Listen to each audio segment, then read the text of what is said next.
I think a lot of loan officers think to themselves, man, I might want to get that virtual assistant. But just that alone probably hurts the brains of a lot of originators. Like, where am I going to find one? What website do I go to? What's the interview process like? Then I got to train them.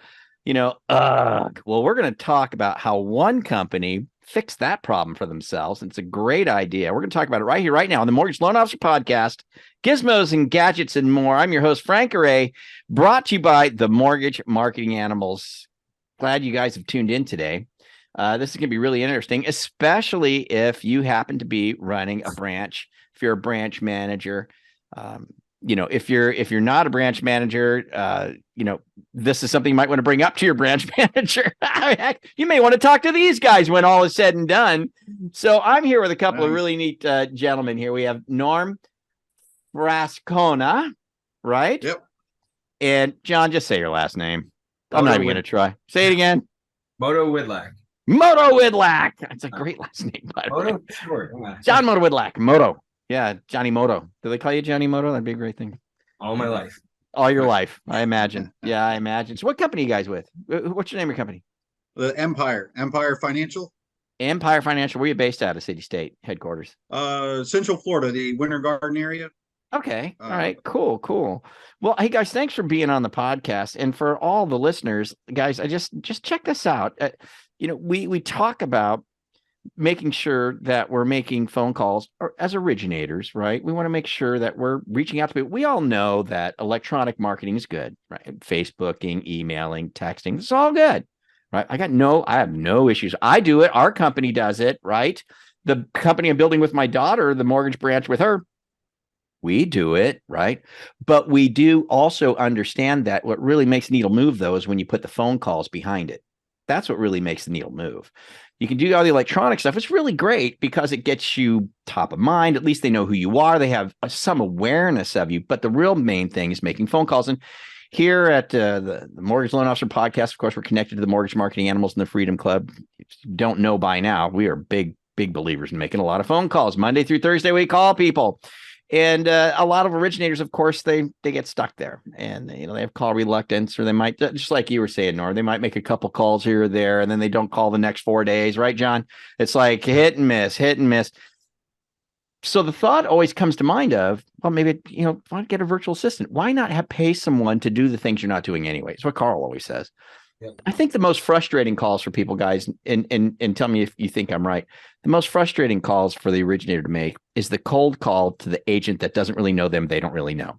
If there's a Zoom appointment for an agent that's raised their hand and said, yeah, sure, let's talk about things, I don't think any originators have any big fat problem having that Zoom call. I was like, cool, somebody wants to talk to me, I'll talk to them. But it's that hi, you don't know me, I don't know you. It's that call. Yeah, that really jams people up. So then you think, well, let's go get a VA. But even getting a virtual assistant, man, it just takes bandwidth. It hurts our brain. It does all that stuff. John and Norm have found a way within their company and their branch to kind of solve that problem. It's really a great idea.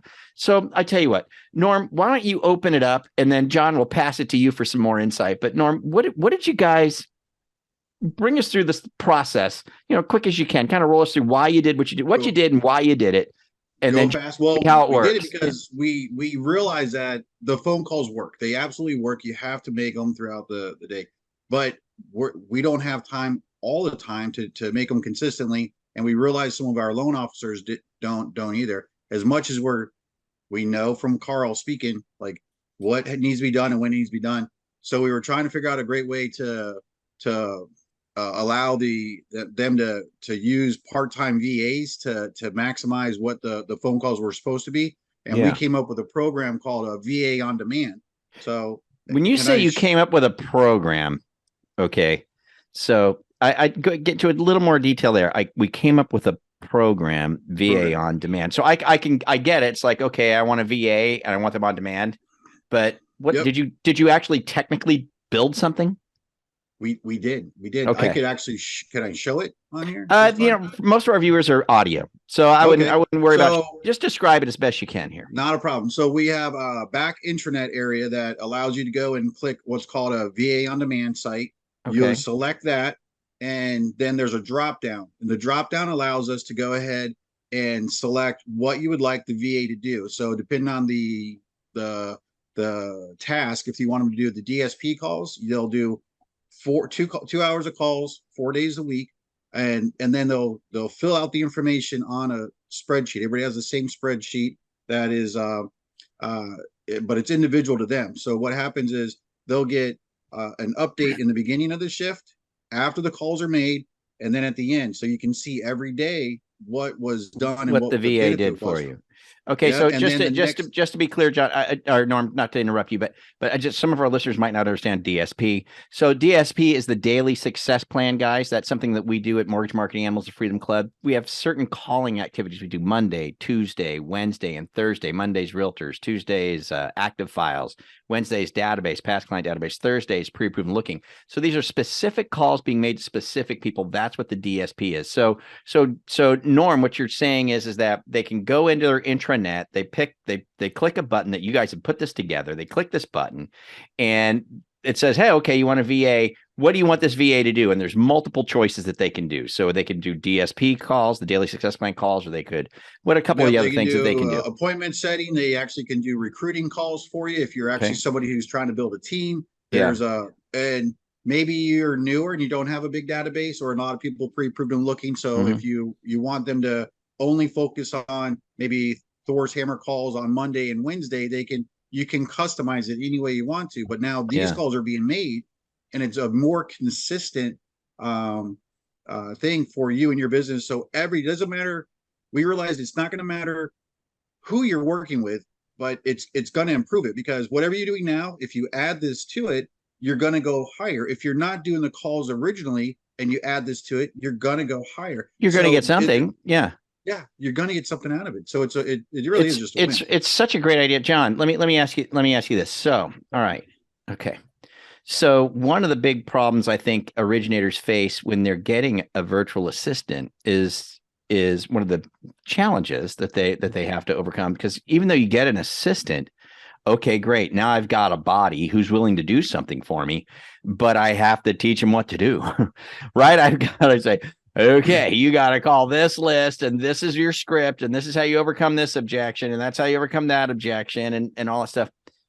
How does that work with your team, John? Does it with this VA on demand? Are these guys already trained? Do they already know everything for these guys? They are. So they're actually already trained and managed. Got it.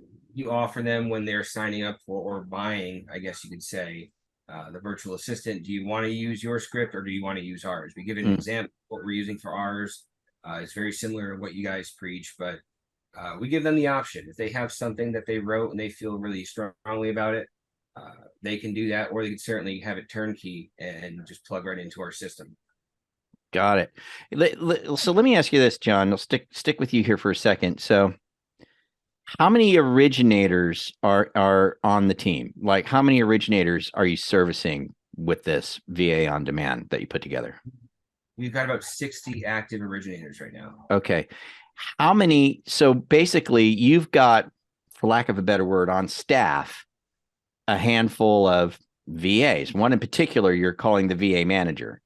Yep. And so how many VAs do you have? And, can they handle that load? Yeah, we're prepped to and always forecasting based off the order, but just launching it. We did a soft launch with 3 just to kind of see the volume we acquire using it. She's already prepped and ready with multiple people ready to sign on, and then quickly implement should we totally fill 3 people's schedule more than they can handle. But we're soft launched. We soft launched with 3 so far. Everything's going great. And we'll keep forecasting to kind of meet those needs. So it's a scalable item for you guys then, right? Oh, yeah. Right, Norm? On the back end, since you've got the VA manager who knows what to do inside and out, I would assume, right? That person's like in charge of this. So that person is then responsible. If you guys have to bring on another VA, that person is responsible. That VA manager is responsible to get that person up to speed on what's going on. Is that how it works? Yes. Yep. Okay. All right. That's cool. All right, guys. So, I'm curious. I bet a lot of branch managers are going, dang, that's a good idea. That's a pretty good idea.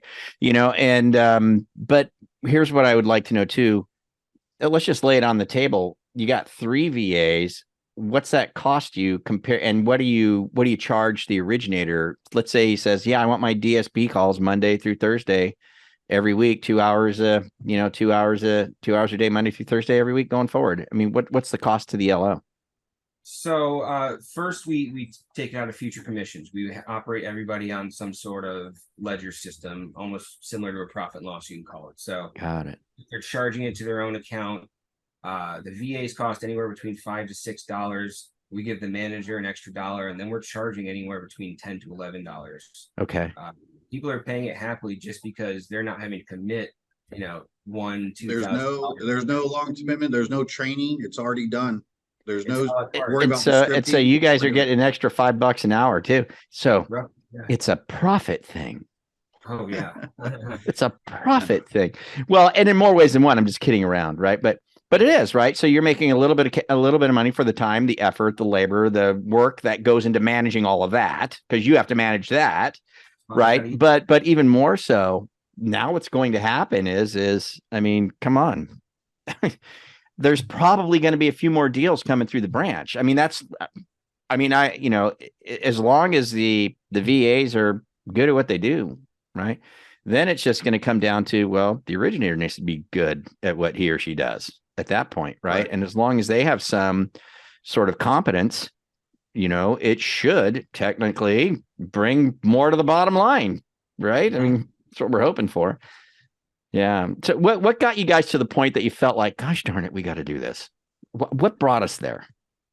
I'll take this, Norman. You can expand on it. I would say I myself know the importance of these phone calls and what it does to your business, but I personally hate it. I hate picking up the phone.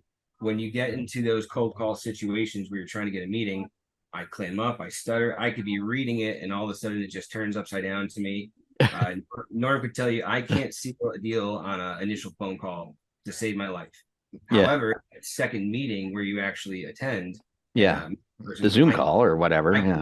I do great at those. So I kind of I go back where he shines. Yeah, I go back to an old podcast for Carl. Don't eat frogs, right? Just because I don't like making those calls doesn't mean they should not be done. Right. So, I found great success in having VAs make those calls. And when I preached it to my guys, they weren't jumping on the VA train right away. So I'm asking myself, what are these hesitancies? I found it was probably the money, the commitment, having to commit to somebody 30, 40 hours a week every week. Yeah. And then ensure that they had enough to do to you really get your bang for your buck. Yeah.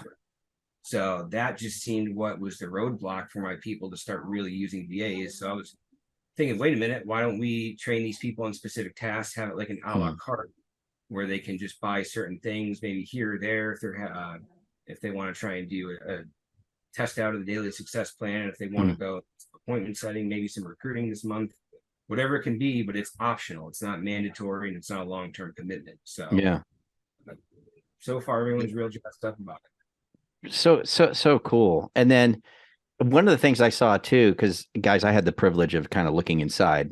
I didn't bring it up on the screen now. I know even though you're watching on YouTube, most of our viewers are on, or listeners are on audio, and I didn't want them to be like, what are you looking at? Right. So thank you for bearing with me, Norm and John, on just doing this audibly, but I had the privilege of kind of seeing inside like the different options that were available. One of those is list building too. So, let's say I'm an originator in your branch. It's like, man, I only got like 6 realtors. I think I need like, I don't know, maybe 1,000 more to start working the DSP, the daily success plan, correctly. That's one of the options that they have. It's absolutely daily success plan too. And let me ask you guys this. So Norm, I'll pass it to you. We'll try and wrap this thing up here because we probably have a lot of branch manager types, wheels spinning a little bit right now. And so, but I have to know, because if I'm a branch manager, I would want to know, okay, where did it all start though? Did it start with like, Norm, did you already have a good VA that you were using on a consistent basis and then you struck a deal with that VA, or or did you just come up with the idea and hunt these people down and say, hey, I got an idea, here's your job, that's what it's going to be? How did you get it going? Sure, it was actually a little of both. I know that everybody can make a VA busy for 10 hours.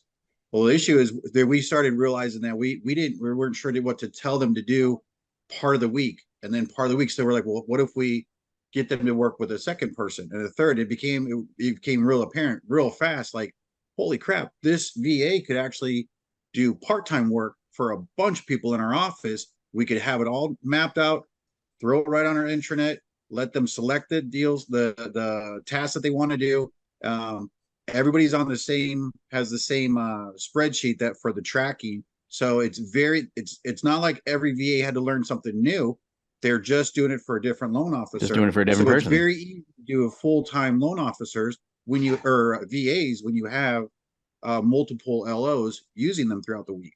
So, and then it actually got bigger, and we're like, we need way more than one. This is getting bigger really fast. It's interesting because that's one of Carl's things that he always says. It's for the newer LO who maybe, really like John said, I really don't like those cold calls, but I'm okay with the Zoom meeting.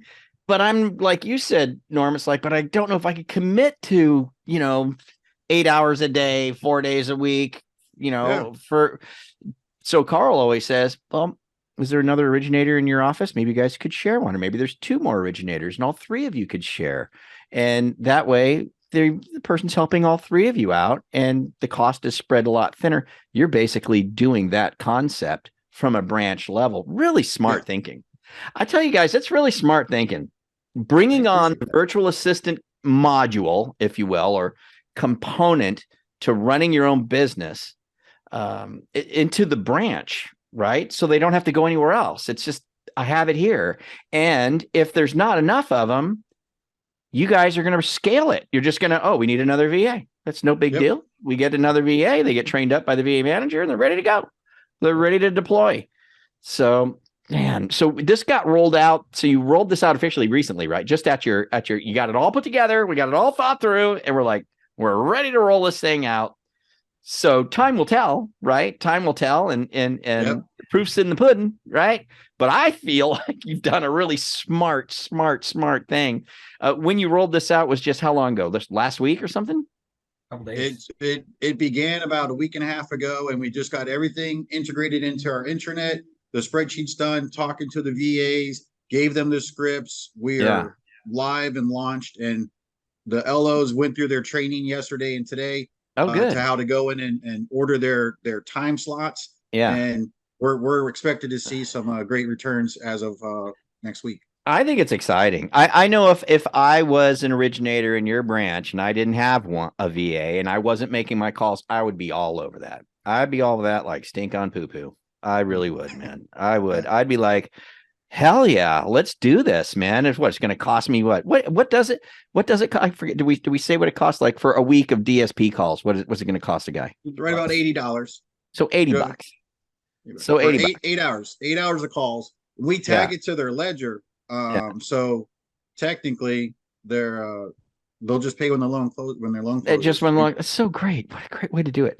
Guys, I mean, I'm going to eat $80 worth of pistachios this week. I mean, so honestly, right? So I mean, it's just a no-brainer. It's a big win. I got to tell you guys, great thinking. Really, really, really great thinking. Outside of the box. I know it's going to help your branch tremendously. Now, there are people listening to this. We do have a lot of people that listen to the Mortgage Loan Officer podcast. There's probably a lot of branch managers who are gonna want to pick your brain. Are you open to that? Are you okay with that in any way, shape, or form? Yeah, I think we are. Reach out. Yeah, maybe give you a buzz, or there might be some originators that might be interested in learning more about what you've got going on at your branch. Can we just connect them to a website on the Loan Officer Podcast Network somewhere? Yeah, they can go to www.joinourempire.com. Oh, there you go. Perfect. Empire without an E, so it's MPIRE. Okay. That'll get them direct access to me if they want to pick my brain, or we run Yeah. meetings if they want to see anything about the Talk about some things, see what's going on in the branch, that kind of thing. Where do you guys lend? What's your footprint? everywhere. We're Oh brokers, my gosh, yeah. mini correspondent, hybrid models. So Yeah. Are you national, or is there any, or are you focused in a particular area?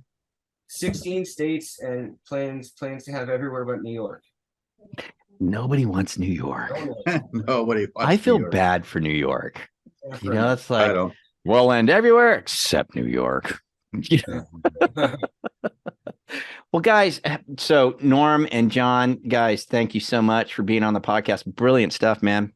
Really think it's really, really cool. I am excited to stay in touch with you guys and see how it goes. I just know for a fact that next year's gonna do pretty well. By the spring of next year, maybe the first quarter of next year, if you've got these guys plugging in and getting these calls being made, you're probably going to see a pretty significant growth. Wouldn't you agree? I absolutely agree. I think we're excited to see where this goes just over this next quarter. Yeah. Brilliant stuff, man. I just, again, thank you for doing the podcast. I really appreciate you guys. We'll put that website down below so that the people that are listening to us on the Loan Officer Podcast Network, the link will be down there, the website that John told you. So if you want to engage with Norm and John and talk to them about their company and what they got going on, I'm sure they'd be, like they said, happy to talk to you. So cool stuff. I really appreciate it, man. Thanks again, guys, for being here. Really, really great stuff. Thanks, Frank. It was good. All right, no problem. Hey, and guys, don't forget to join us every Monday through Thursday at 8:30 a.m. to 9 a.m. Eastern time for the Loan Officer Breakfast Club. It's absolutely free mortgage loan officer coaching Monday through Thursday. In fact, Norm and John are going to be there. They're going to be featured on Loan Officer Breakfast Club, but we would love to see you there too. If you need some guidance, you need some direction, come join us. It's free. LoanOfficerBreakfastClub.com or find us on Facebook. With that, we'll catch up with you guys next week right here, the Mortgage Loan Officer Podcast. We'll see you later. Bye-bye. Thanks, guys.